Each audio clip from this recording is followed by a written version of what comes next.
Hi guys, welcome back to my channel. Today I wanted to rank all of my 9-pan palettes for you guys. I think it's fun to do these themed videos because they help me look at my collection through a different lens. And I like to talk about eyeshadow. So if you want to see how I rank all of my 9-pan palettes, stick around. If you've never been here, hello, my name is Rachel. I'm a homeschooling stay-at-home mom. I love to play with lots of color, colorful things, colorful eyeshadow. I upload many videos every week. I mean 3 to 6 videos a week on average. It's all eyeshadow related content. So if you like that sort of thing and you want to see more, I hope you'll consider subscribing before you go.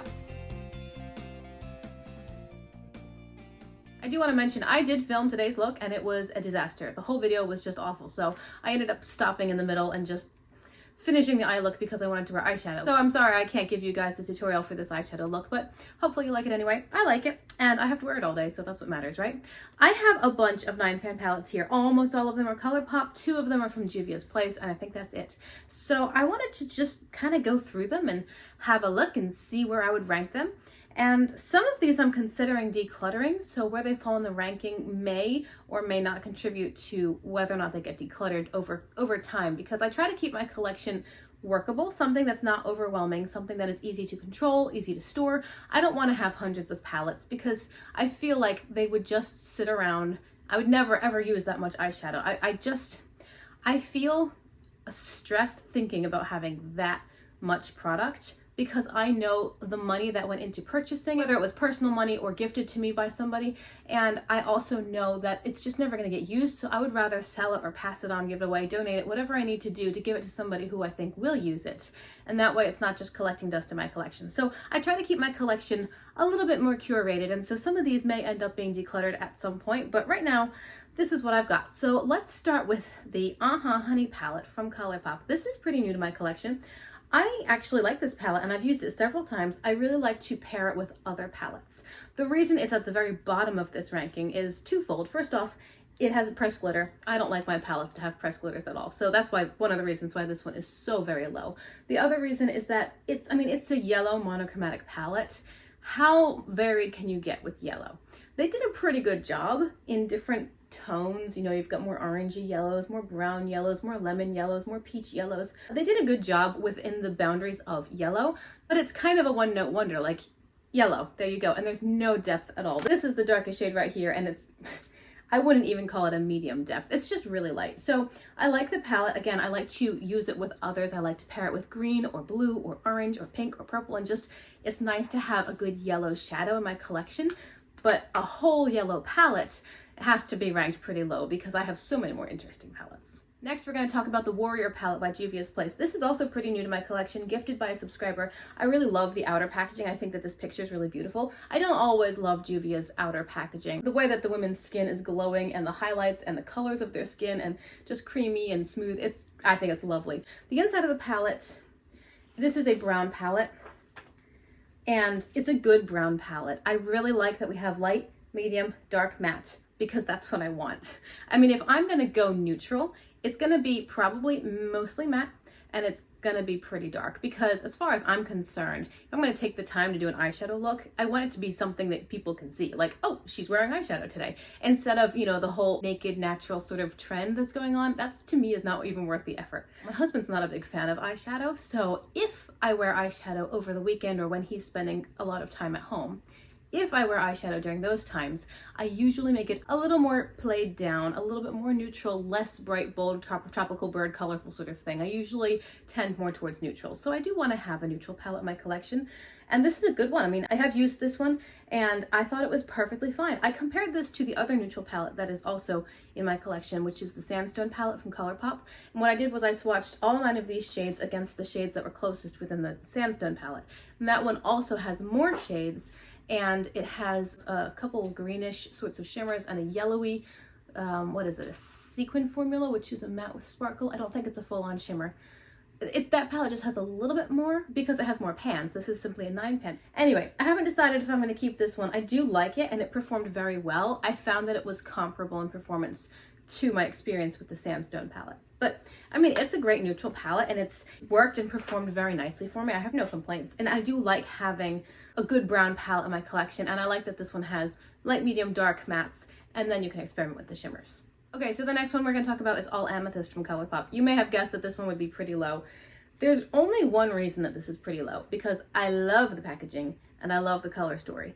The reason this one's quite low is because these three shades are just not good. They're just not good. I mean, I like Colourpop mattes in general. I usually have no problems with them, but those three bottom shades are basically, on my skin tone, they almost look the same, and they don't really bring anything to the look. They don't even bring very nice purple tones. They're just sort of dusty, kinds of colors. And within a 9-pan palette, to have a third of the palette be sort of throwaway shades is not great. This palette has definitely gotten mixed reviews.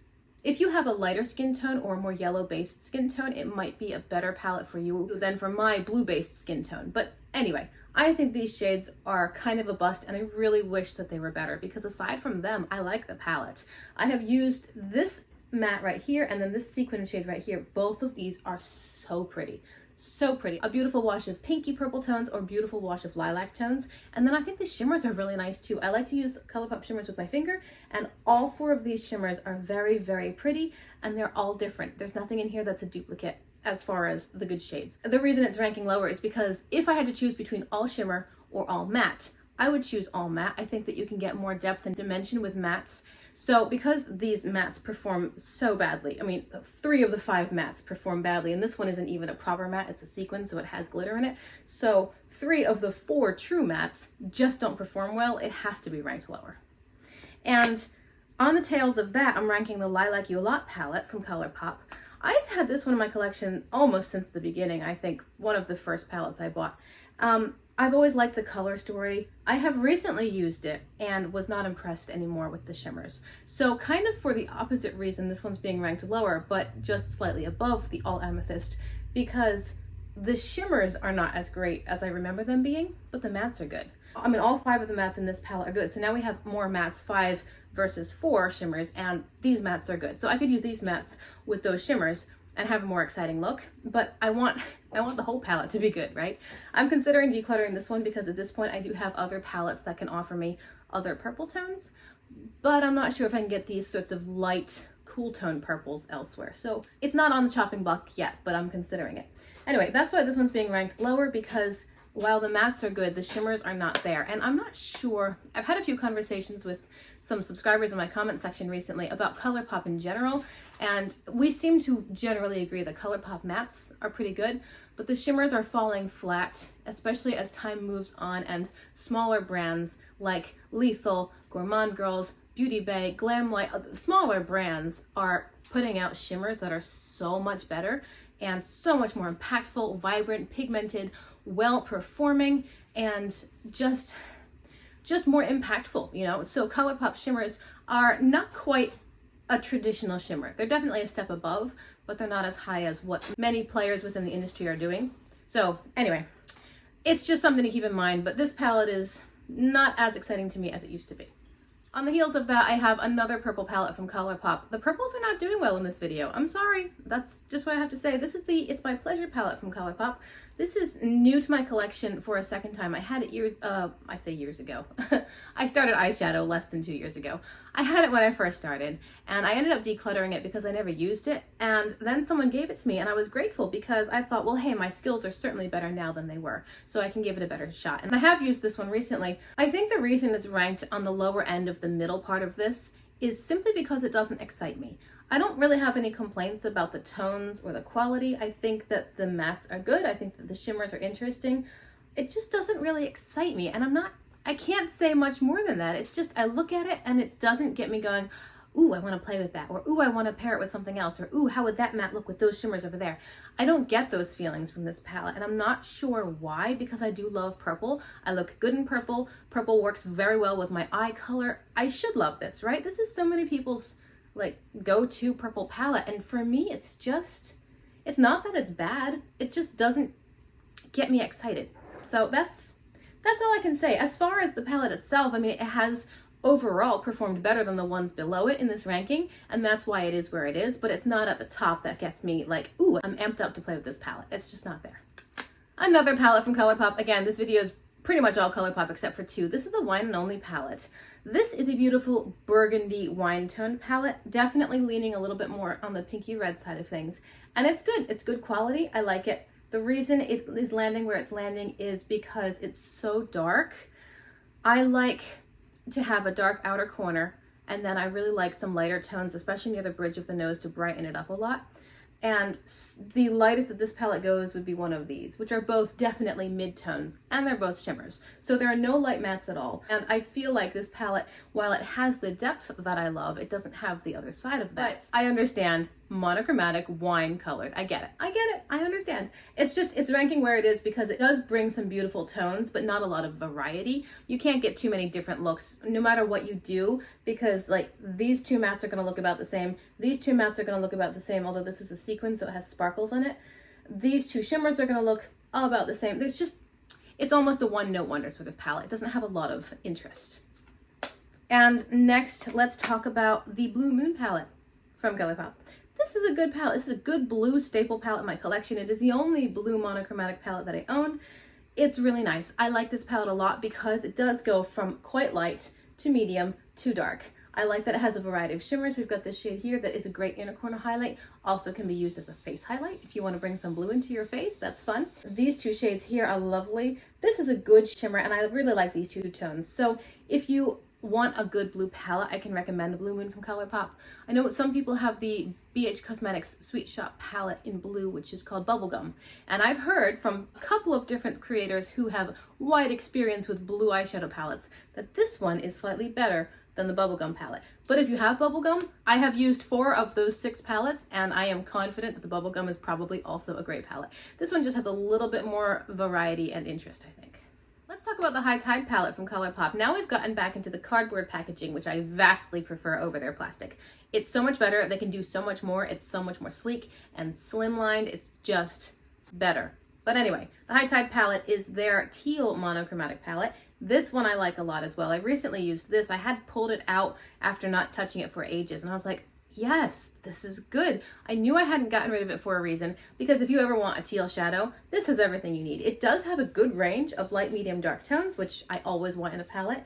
Each of the shimmers is different enough to warrant its being in the palette, and teal is one of those colors that I think probably works on most skin tones, because teal is a combination of blue and green, and most people look good in either one of those colors. So you can pull more of the blue side of things, or pair it with blues, or have blue undertones, and it's going to look good. Or you can go to the green side, pair it with greens and yellows, and have yellowy undertones in your skin, and it's going to look good. And these are very nice shimmers. I do like this palette a lot, and since I recently pulled it out, I was like, yeah, I think I should keep that one a bit longer. So this is a good palette. I have no problems or complaints with it. Everything works nicely. They all build and blend nicely. They're pigmented shadows. They're pretty shimmers.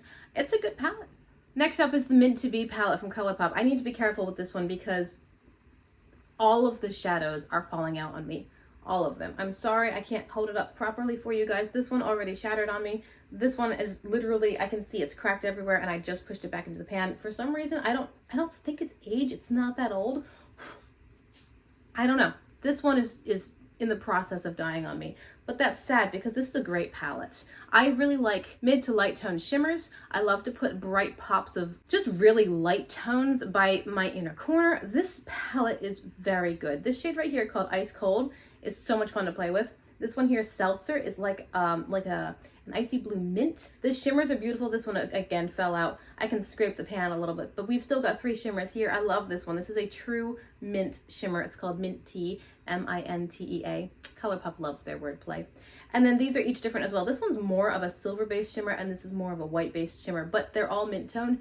And this palette doesn't go super dark, but that's okay because I really like the way it performs in every other way. And you can't expect a mint palette, just like the yellow. You can't expect a mint palette to go very dark because then it's not mint anymore, right? Then it probably becomes teal.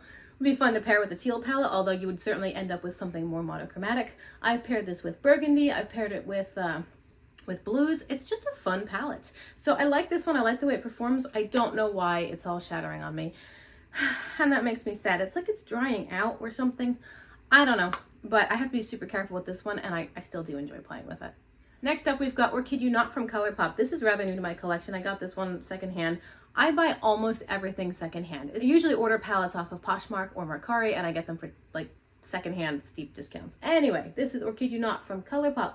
You might think that this one should be down with Wine and Only for all the same reasons. The difference is that I prefer these colors, these berry tones, as opposed to the burgundy reddish tones. I just like these colors a little bit more. This one does go quite dark, but this palette does have a very bright light tone shimmer, which the Wine and Only palette does not have. So this works nicely all over the lid, or as an inner corner highlight, or as a brow bone highlight. It just has a bit more variety in terms of depth, which is something I really appreciate in my palettes. And then each of these shimmers are quite pretty as well. This is excellent quality. I am glad that I have this because whenever I want these tones, I know where to go. A very new palette, which was gifted to me by a subscriber, is the Juvias Place Festival palette. I used this one the other day and I got a lovely orangey gold sort of look out of it. I really liked the quality of this. This red up here is pretty remarkable. It's hard to get a good true red. Most red shadows will be more pink based or more orange based. If you blend out the edges, you see the undertones of a shadow. So this one might be a little bit more orange leaning because of the other tones in the palette, but it's actually a really good red. I really look forward to playing with this palette or seeing what I can do with this shimmery black because I'm not sure what to do with this. This one seems a bit out of place, but in a way that intrigues me because it's a little bit of a challenge. But anyway, at the time of this filming, I've only used the palette once, but I plan on doing a couple videos with it, and it's fun. I think it's a really fun palette. The quality is very good. It offers me interesting colors and it offers me good depth as well. From light and medium mattes to more dark mattes and also a couple different shimmer choices. It's fun. I like it. Okay, we're in the top 3. Number 3 is In the Limelight from Colourpop. This is a rather new-ish release from Colourpop. It's certainly not old. I think it was released at the same time as the All Amethyst, I think. Anyway, this is In the Limelight, and I like this palette. I love lime green eyeshadow.